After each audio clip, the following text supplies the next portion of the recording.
Good morning! Do you remember these? JPX 925 forged. I did a little video on them when I bought them. Well, I've had them 6 months now, so what are they actually like to live with day to day? This is the good, the bad, and the ugly. Yeah, there is some ugliness in these.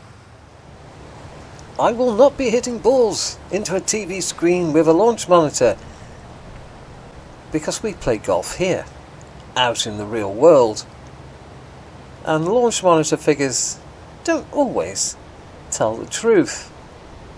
For instance, a ball into a TV screen, there is no measure of the drag or the dimples on the ball.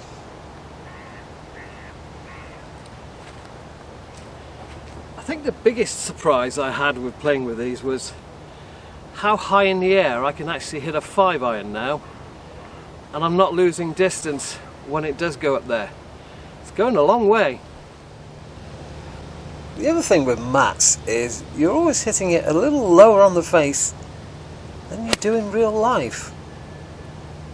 Bit of wind off the left today, so that's why I was aiming down the left.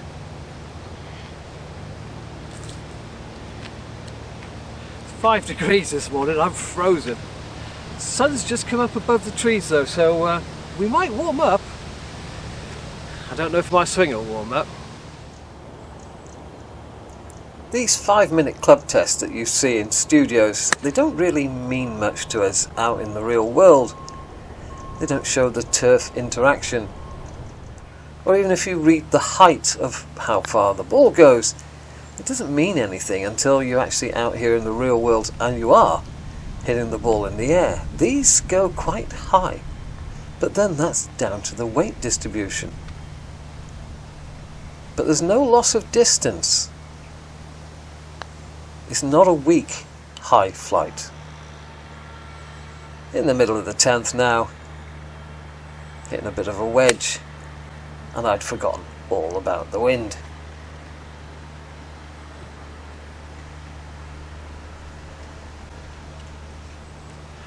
God, there's a lot of wind up there. Down on the lower level, look at the swing on this putt.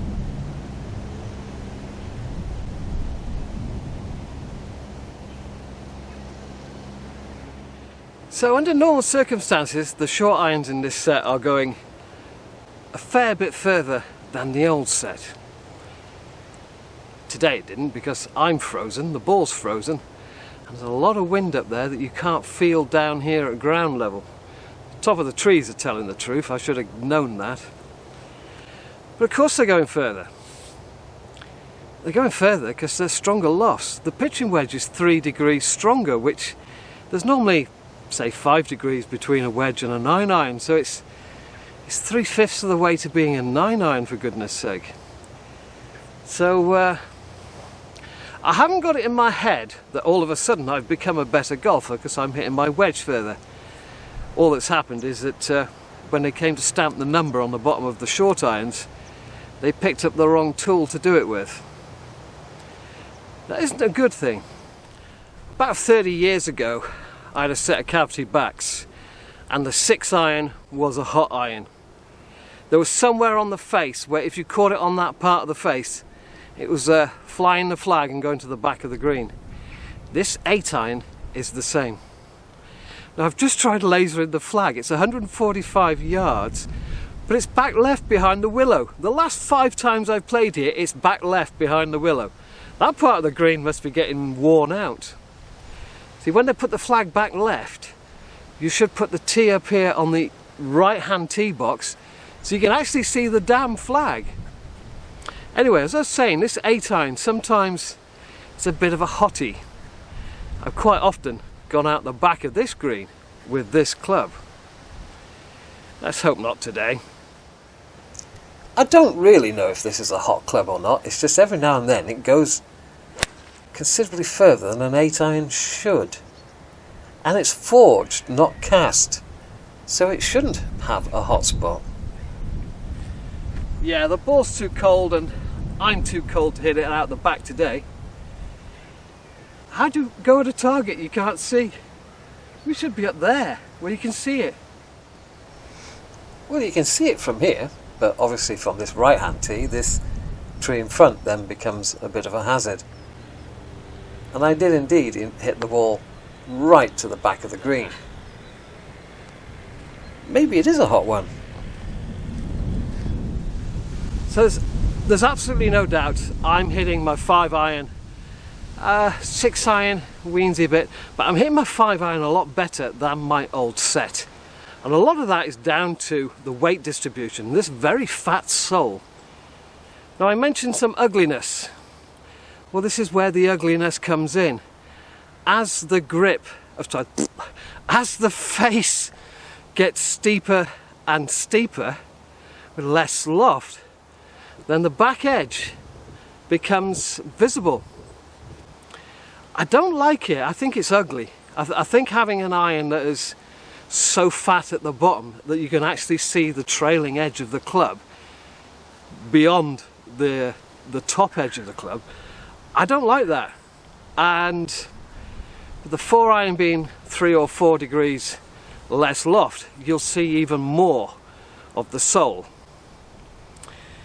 Yeah, that's ugly to me.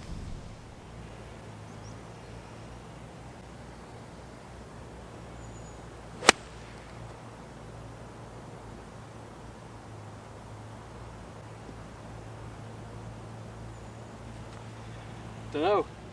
So what was my remit for buying these irons really? I wanted something that was more forgiving. That's certainly the case with these. I've seen a sort of like a heat map of forgiveness of these irons compared to others. Now they're not the super duper forgiving, those are the hot metals, but what they've managed to do is to spread this sweet spot across the face a little bit, so if you're missing a little bit left towards the heel or towards the toe, you're getting more forgiveness. But because they're not the super duper ones, they still give you feedback. They still tell you what part of the face you just used. When I've hit some of the super forgiving irons, they've been so vague, they've told me nothing about what I've just done. The other thing I wanted was a lighter and softer shaft, something to take me into my mid-60s. These will do that, without a doubt. They're the same weight as my previous shaft, strangely, but they are regular instead of a stiff, and they're very good, and they certainly help with the height I'm getting on the 5 and the 6-iron. But there are some downsides. My biggest concern with these irons was always going to be the strong lofts of the short irons, specifically the pitching wedge, which is what I use for chipping an awful lot. And I would say that I have mostly negated the fact that I'm now chipping with a 43, but not totally in every situation. So I'm chipping with a 43 from the front here, where this is where my second shot finished, just off the green. And I'm a bit rusty at the moment. I haven't played a great deal because it's lamped it down recently. But I'm pretty reasonable if I've got plenty of space. That's the thing I need, because this is nearly a 9-iron. If I've got plenty of space, I can run it like a 9-iron.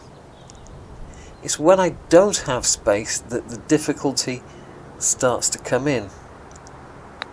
And of all the attributes you want out of your irons, it's this. It's the saving your par attribute that you need more than simply being able to hit a 5-iron a little higher in the air, and that when it's 145 yards you can take an 8-iron and not your 7.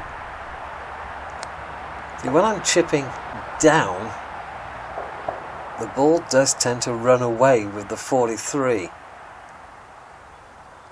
I don't seem to be able to, that extra 3 degrees or less 3 degrees, don't seem to be able to get that little bit of check spin that I used to. And if I use a sand wedge, I'm not really that good with a sand wedge over a short distance. I use my sand wedge for coming over a bunker or up to a raised green. I'm not so good with it sort of playing a shot that doesn't have an obstacle in the way, as you can see. So swapping my 46 for a 43 was actually a bit of a painful thing to do. And this is, as I say, this is the important bit. Getting the ball for a tap-in instead of a 6-footer. What I've been trying to do recently, though, is to chip with the gap wedge. The gap wedge used to be 50 degrees. It is now a 48 because of the strong pitching wedge. The trouble with me chipping with this is I don't know whether it's going to go up and stop or whether it's going to go low and run. You know, there's a lot of pros who just use 2 clubs for chipping. I don't want to have to use 3, which is now what I'm finding I'm having to do, is to, what's this chip today? Is it the me 43, me 48 or me 54 sand wedge?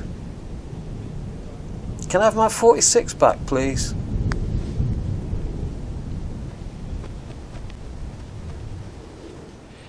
So we need a conclusion about these JPX 825 forged.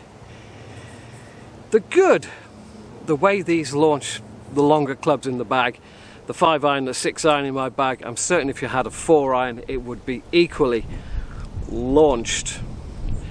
The ugly, well, they've made the sole so fat that once you get into the 5-iron and most certainly into the 4-iron, the trailing edge here is visible.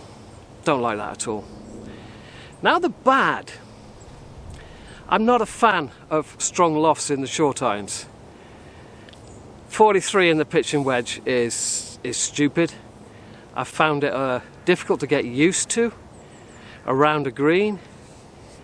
I'm starting to use the 48, which is a bit of a in-between shot, and I don't know what it's going to do. Is it going to go high and stop, or is it going to go low and run out? Don't like that at all, and there was no need to do it.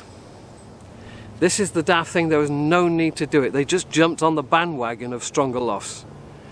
With all this weight that they could move around, you know, if they'd stick with the 5-iron at 25 degrees and the 6-iron, whatever that was, and then just kind of like toned it down until you got to a pitching wedge of 46 degrees, I think they were there. I think that was the way that these irons should have been created. As it is, they're leaning too far towards the hot metals with their strong lofts.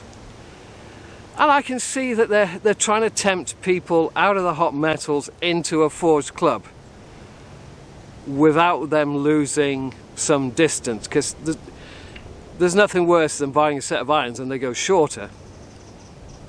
So you wouldn't move from the hot metals to these if they're going that bit shorter. But for a reasonable player who wants a forged club without stupid lofts, these are a bit of a turn-off in my point of view. So the big question is would I go back to the MP18s, my 7-year-old bladed irons, less forgiving, stiff shaft, 46 in the wedge, I think 33 in the 7-iron, 5-iron was 25. Would I go back to those right this second? Sadly, yes I would. There's just too many downsides in the short irons for me. I don't care that the 9-iron is going 8 yards longer and the 8-iron is going 8 or 9 yards longer. And I still think that 8-iron's got a bit of a hot spot in it. I don't care about the length. What I care about is being able to play these. The other thing about these, they have a little bit more offset. And I have to be aware of that. Because I like to hit a left to right, not a right to left. Ta-ra!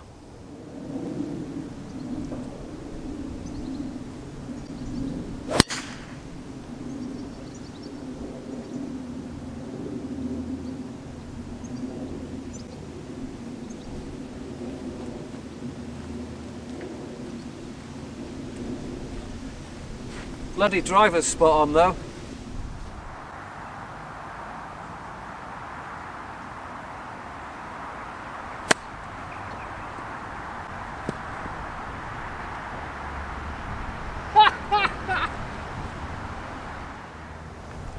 I'll tell you what amuses me is when manufacturers say that their clubs are full of technology. No, they're not. It's a lump of metal pushed into a shape or poured into a shape and milled and grinded, and yeah, they can make the ball go high, they can make the ball go low, but it's not technology. It's a bit like that stuff called speed foam in certain irons. It's not speed foam, it's foam that stops the iron sounding like a baked bean tin when you hit the ball. Oh, I do love manufacturers' claims.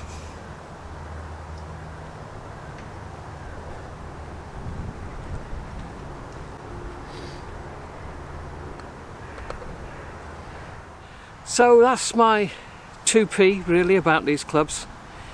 Yes, I can live with them, of course I can. The chipping isn't too bad. I wish I had a 46. I wish they had targeted these more at the better player who's wanting a little help with forgiveness and launch, rather than trying to drag in people from the hot metal irons, to be honest. You move the weight around a little bit, you put the pitching wedge at 46 degrees, the 7 iron at 33 and the 5 iron in a loft where it's not bumping into your 4 hybrid. That one doesn't actually, there's enough difference, but all the same. My opinion, for what it's worth. Ta-ra.